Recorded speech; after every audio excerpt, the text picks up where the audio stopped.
Good morning, good afternoon, good evening, my dear viewers. Welcome to my English Academy. आज मैं flamingo book के दूसरा lesson loss spring chapter को discuss करने जा रहा हूं। लॉस स्प्रिंग अनीस जंग ने लिखा है। अनीस जंग का जन्म राउरकेला में हुआ था। She was a writer, an editor and a columnist. जैसा कि वीवर्स में अक्सर डिस्कस करता हूं कि राइटर या पोएट जो भी कुछ लिखता है वो अपने आसपास के माहौल से मुतासिर होकर, उससे प्रभावित होकर उसे लिखता है। जैसा मैंने बताया कि अनीस जंग एक कॉलमिस्ट और एडिटर भी रही है। हिंदुस्तान के और विदेशों के कई सारे न्यूज़पेपर को एडिट किया करती थी वो। तो अनीस जंग belongs to aristocratic family. Her both parents were poet. उनके फादर जो हैदराबाद के निजाम थे, उनके यहाँ एक अच्छे ओहदे पर, एक अच्छे पद पर थे। उनके भाई और मदर दोनों उर्दू पोएट थी। तो she belongs to a kind of aristocratic family, but her heart beats for the marginalized people. उन्होंने जो सीमा और दिल्ली में वो रहा करती थी, जब दिल्ली में जहां रहती थी वो कॉलोनी में, जब अपने ऑफिस को जाया करती थी तो रास्ते में सीमापुरी का एरिया पड़ता था। माय डियर व्यूअर्स, सीमापुरी जो है वो एक ऐसा एरिया है, स्लम एरिया है।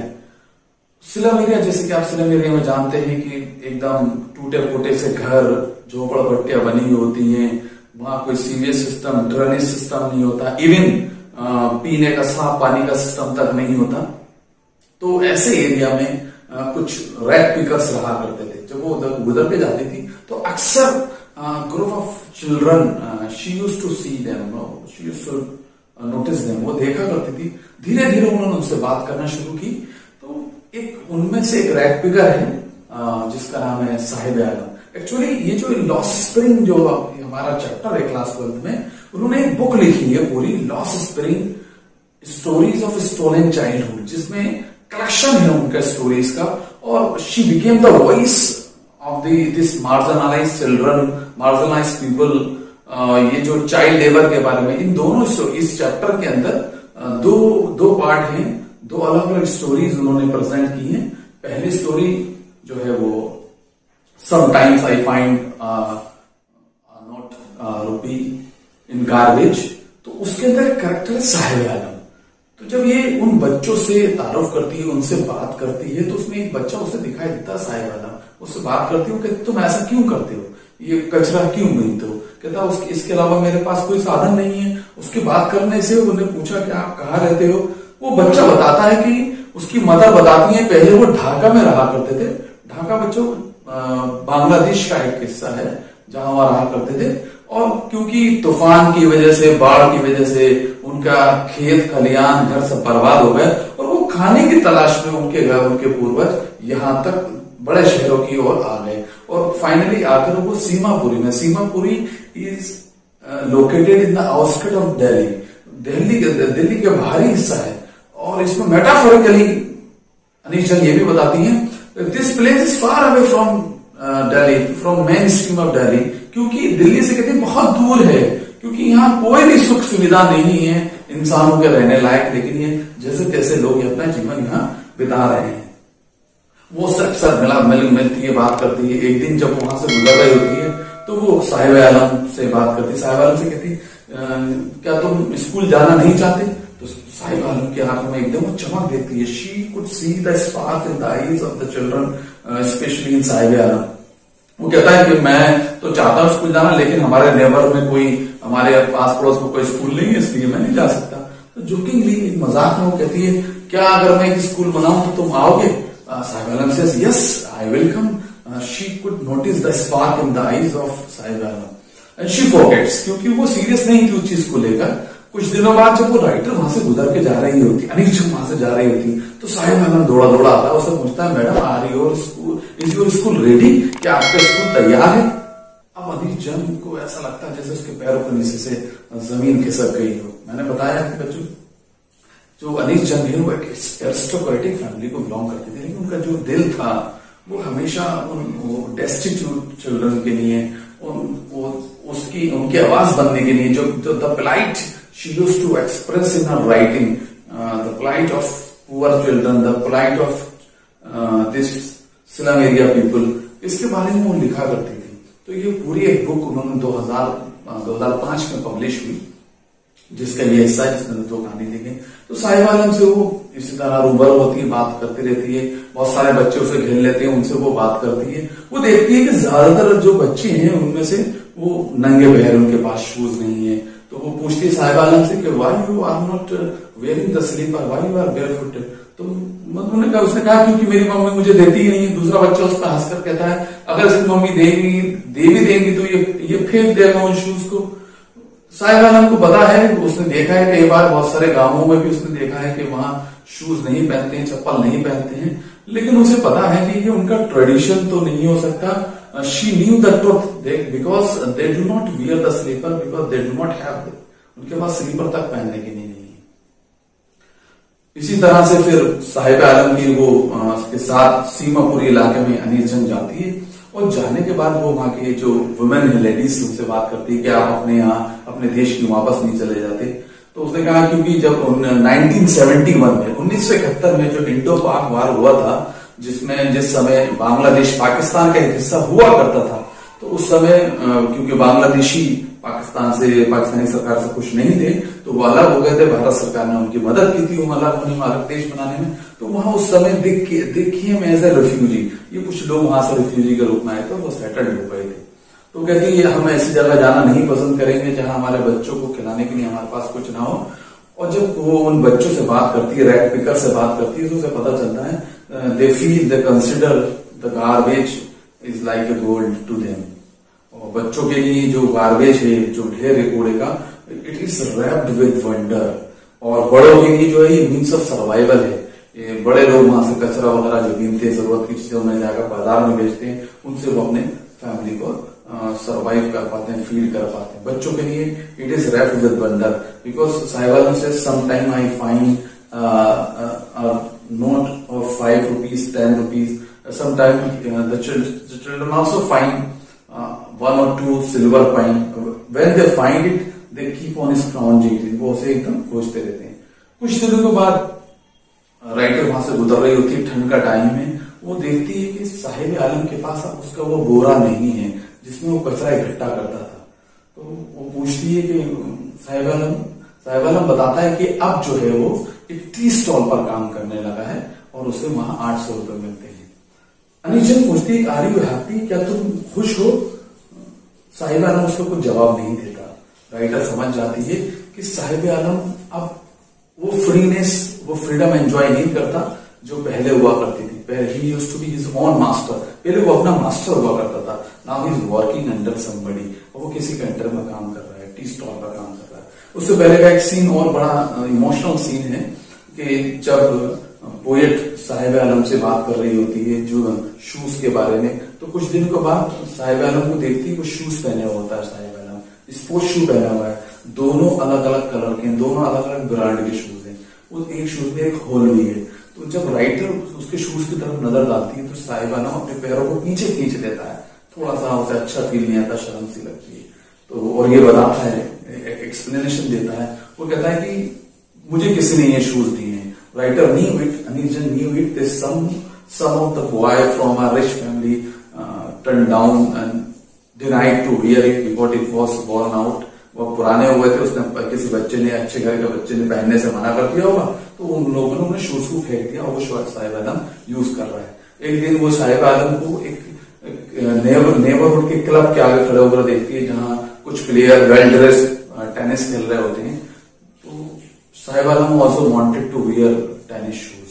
तो मैंने वो बताया आपको किस तरह से वो एक टेनिस शूज मिलते हैं, फटे हुए वो पहन लेता है। तो वो साहिब आलम उस समय रिवील करता है कि यहाँ का जो गार्ड है वो बड़ा जेनरस है और वो मुझे जब कोई नहीं होता अंदर जाने देता है, तो मैं अंदर जाके झूल लेता हूँ। इसी में एक छोटी सी कहानी और बताई, एक छोटे से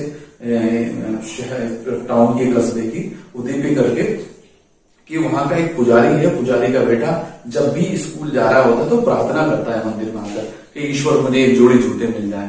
नानी जंग कहती है जब मैं कुछ सालों के बाद वहां विजिट करती हूँ तो मैंने देखा कि वहां सिनारियो थोड़ा चेंज हो चुका था। अब एक नया पुजारी वहां आ चुका है, वहां कुछ प्लास्टिक की चेयर्स रखी हुई है और उसका जब बच्चा जाता है वेल ड्रेस होकर और शूज पहनकर तो उसे ऐसा लगता है कि शायद उस बच्चे ने जो शूज के लिए प्रार्थना की थी उसकी प्रार्थना कहने की कबूल हो गई है, क्योंकि अब जो प्रीस्ट है उसका बेटा उसके पास शूज है। माय डियर व्यूअर्स, यहाँ एक लेसन है, यहाँ एक अनी जंग became a voice of the plight of these marginalized children. She said that we should know about this slum area, this slum children. We must come forward to help them. The second story belongs to Firozabad. There is a boy Mukesh. I want to become a motor mechanic.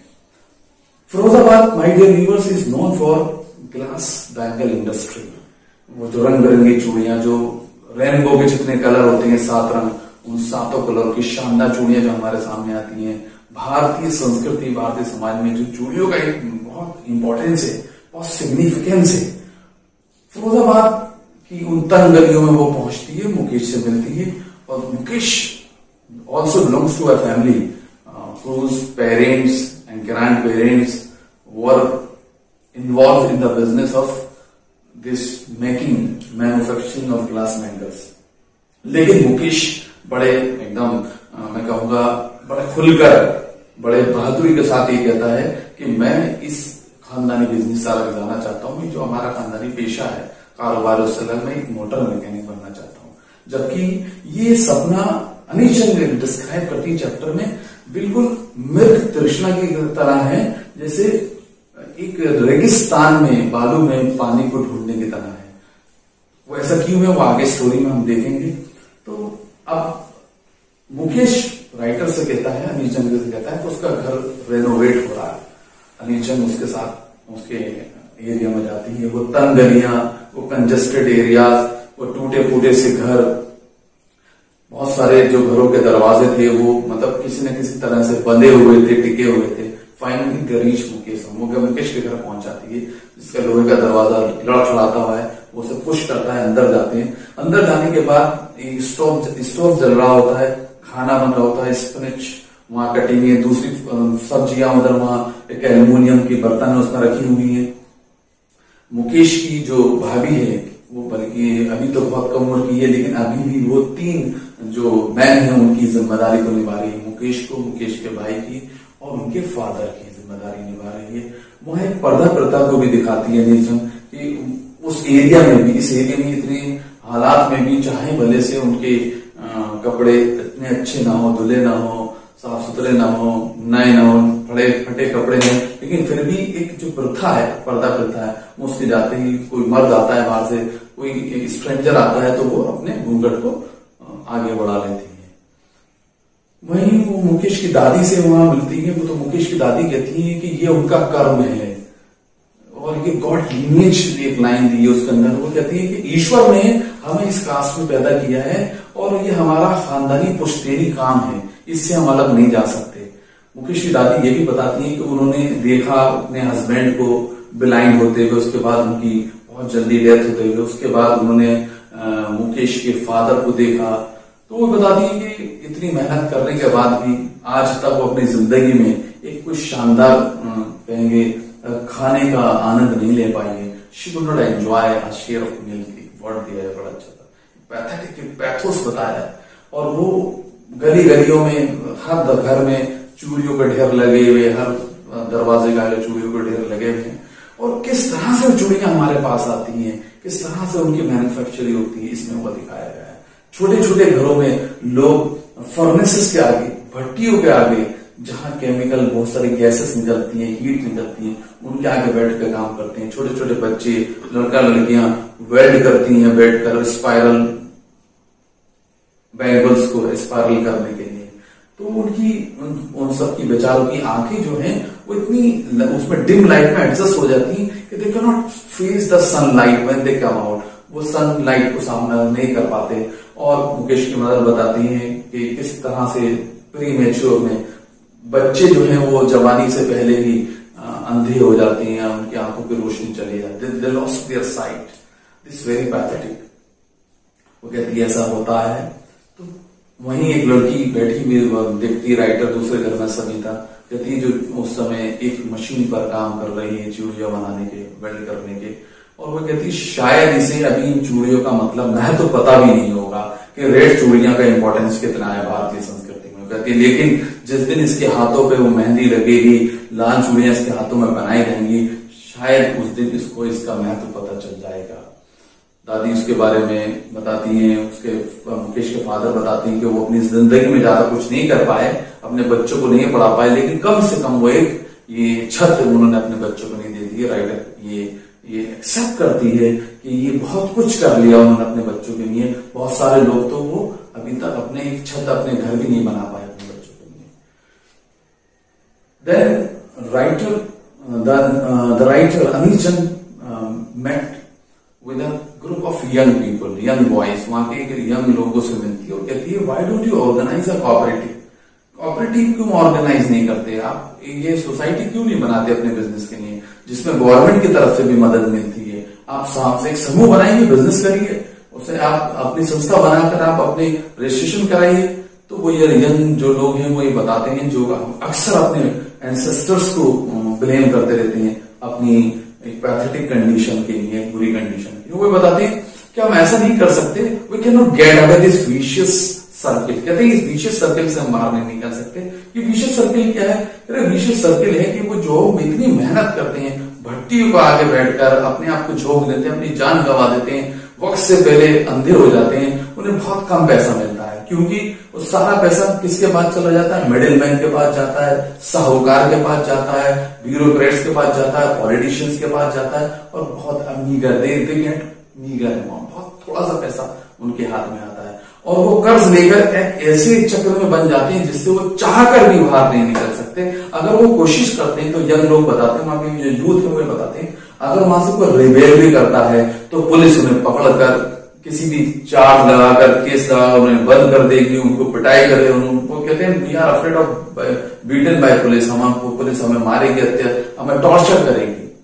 तो ये जो दोनों story है इनका एक common theme है, grinding poverty and child labour. और नानी चंद बताती है कि उन लोगों को ये नहीं पता कि जो छोटे छोटे बच्चे काम कर रहे हैं इट्स इलीगल, ये गैर कानूनी है। भारत के अंदर जो एक लॉ है चाइल्ड लेबर की, उसके खिलाफ है। कह रहा है अगर भारत में जो कानून है चाइल्ड लेबर के खिलाफ वो सही से इंप्लीमेंट किया जाए, कम से कम 20,000 बच्चे जो रोजाना भट्टियों पर आकर बैठकर उस उमस में बैठकर काम करते हैं, जो बेचारे जवानी तक आते आते जिनकी आंखें कमजोर हो जाती हैं, इनकी आंखों की रोशनी चली जाती है, उनका जीवन बच जाएगा।